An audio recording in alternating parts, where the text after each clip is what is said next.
What's up guys, this is King here bringing you a review on the first episode of Attack on Titan Season 2. So I had the pleasure of watching it yesterday, so yeah, it's not an April Fool's joke, even though it's not April Fool's today. So yeah, the anime is back. After 4 long bloody years, it's back.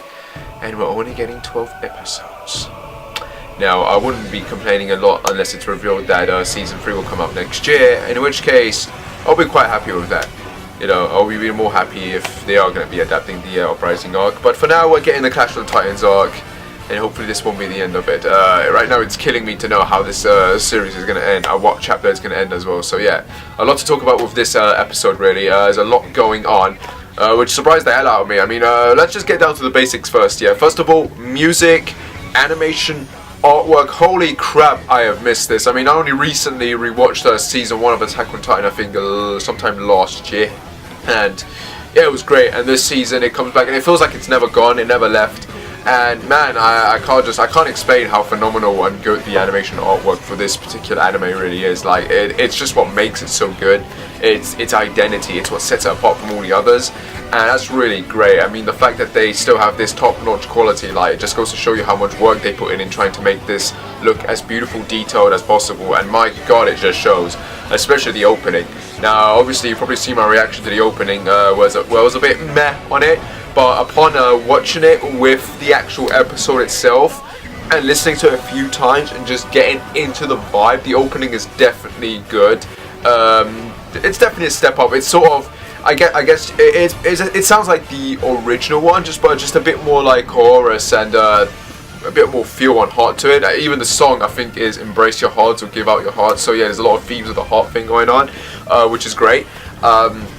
Obviously, I love the beginning beats of the opening, like where Eren's like putting the gear on and he's hiding the key. Like, I love that part. It just starts getting a bit more hammy and hammy. I just wish it would go on more and more. Like, I feel like it ends too soon as it kicks in. But yeah, good opening, definitely a good opening. It's not as bad as I thought it was, so it's one of those that it takes a time to get used to, but it's definitely a good opening.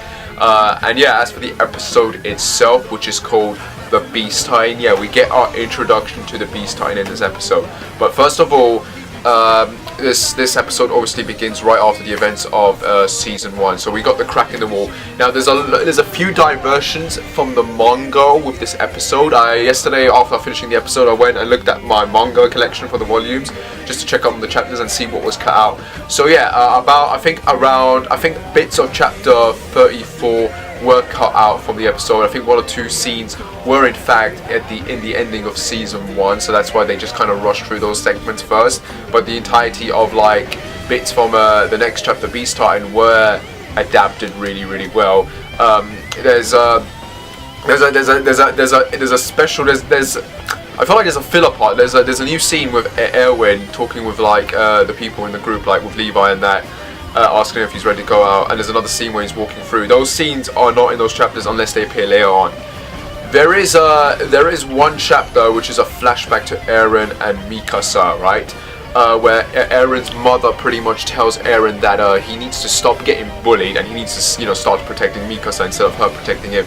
Now, this particular flashback actually occurs towards the end of the Clash of the Titans arc, and instead we have it at the beginning of this arc instead. So it's obviously a setup, and this flashback's probably going to come back later on again. So it's kind of like showing us this flashback first, which we're going to go back into later on, because it's a very important flashback that plays a very important role for Eren later on in this arc when he does something very important and brave, so to speak. So yeah, the pacing in this is very fast paced, as one would say, and obviously there's a lot of differentiations here with extra scenes and stuff that's cut out, especially one with Jean and Armin that are meant to be in the room with Mikasa as Eren is sleeping, but that's been cut out. I think that was probably in the end of Season 1 again. I'm not too sure again, I need to rewatch that maybe, but as far as adaptations go, it's fast paced and it does a good job of adapting the next chapter, which is again Beast Titan, and that's pretty much what the focus is.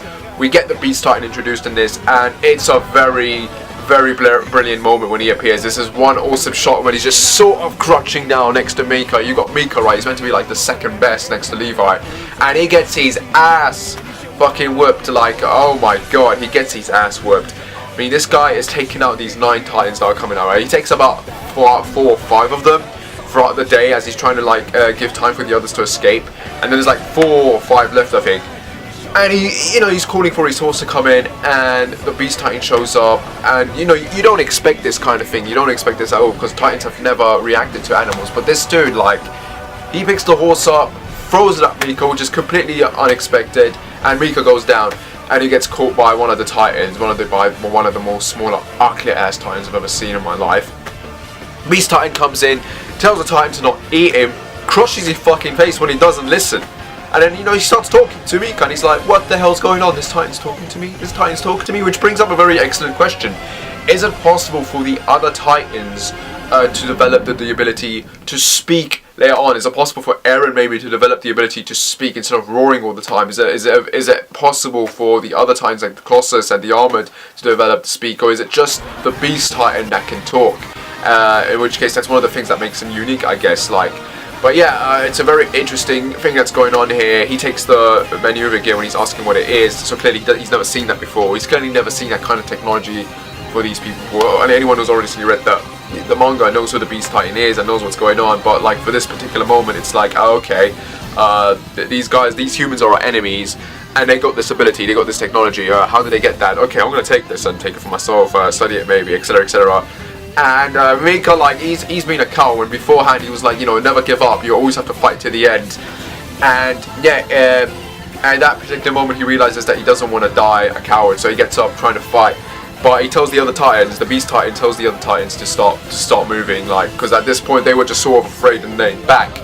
But with the Beast Titan going now, he's like giving them the order, the permission to kill this dude, and they come in and they start tearing it apart, and that's how the episode ends. And it's horrible, man. I mean, it's holy shit. Like, this dude went out in the worst way possible. I mean, he was one of the characters from season 1, and this dude goes out in the first episode. Like, there's your death for this episode, isn't it? I think a lot of characters are gonna start biting the dust. We get a bit of focus on Sasha and Connie as well, where we find out that their hometowns are pretty much already close to where they are stationed at the moment. You got Sasha, I think, who said that her hometown's a bit further up, while just Connie's is down south. And that's what all the Titans have come for, because there's been a breach in Wall Rose. Wall Maria has been taken, and now Wall Rose seems to have been breached. And you got the Titans coming down from the south, where Connie's hometown is, and he's just shocked. He's obviously coming to the realization that just maybe his parents, family, everyone he's known is probably dead. So he's just like losing himself at this particular moment. And Reina just pretty much tells him that he's going to come with him just to check it out, like to help him out. Beforehand they were talking about sneaking out and just going to his hometown anyway, but now it's very, very urgent, because they got to evacuate all the nearby settlements. So Reina promises Connie that after they're done evacuating all the others, they're going to go straight to the south and see if anyone's alive. Obviously there's a particular moment here. Again, if you watched season 1 and paid very close attention, there's a lot of setup and hints and foreshadowing at who the identity of the Colossus and Armored Titan actually are, which is really clever when you rewatch it. And then also, especially opening 2, which there's a little hint in opening 2 of the anime that gives it away. And there's another hint in opening 3 for this season, because there's this brilliant shot where you see all the characters, all the 104 just standing uptight, right, and the camera pans to their faces. There are 2 members in that group that are not present. I wonder who those 2 are. Speaking of those 2, obviously, again, I don't want to spoil it, but it's like, if you read the manga, you know what I'm talking about. But you get this moment with Reina and Bertold obviously playing chess. It's a very funny moment, especially with Sasha, because she's just bored out of her goddamn mind. And, she just kind of lays her head down, and then she starts hearing these sounds, and obviously, like, no one else can hear them, but she can hear the Titans coming. It's basically sort of the same. It's a different ability to Mika's, because Mika, he can smell them. He's got a good sense of smell, and Sasha's obviously got a good sense of hearing, especially when you know that Sasha, where she comes from, I think their group is meant to be hunters, so they're used to this kind of tracking ability to know and sense when something's present. So obviously she's got those skills, and she knows when Titans are coming, and she alerts everyone. They don't believe her at first, but it's until Mika comes in and says, yeah, there are Titans coming. So yeah, she ends up being proven right. It's going to be very interesting to see her character development, I think, which we're going to be getting next episode, so that will be cool to see.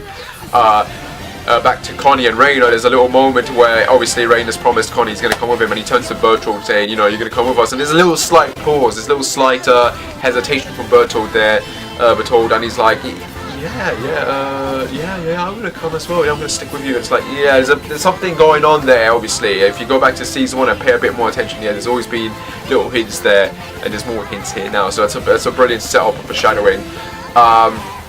And overall, honestly, I think the next best part really was just the Eren and Mikasa scene where Eren wakes up, he sees the scarf. I don't think he realizes that's the scarf that he gave her, because he looks at it and he tells her that it's all worn out and broken and she should get a new one. But obviously, you see the toolbox and she's obviously fixing it up and that.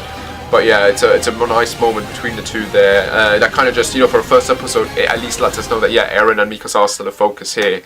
And obviously, the rest of the episode is just, yeah, it's just phenomenal. I mean, we get a little bit of action, we get a bit more setup, we get a bit more character development.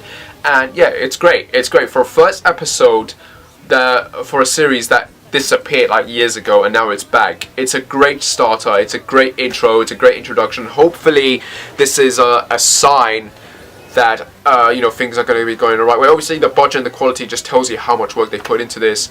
Hopefully, the 12 episodes thing won't be too much of an annoyance.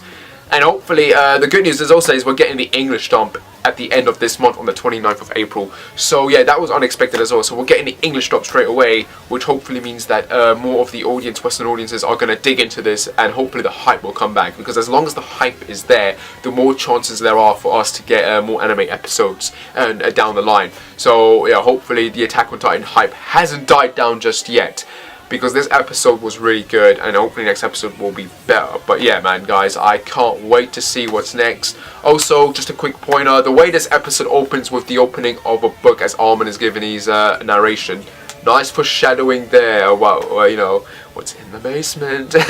Anyway, guys, yeah, as always, like and subscribe, whatever, and I shall see you when I shall see you. Take care, and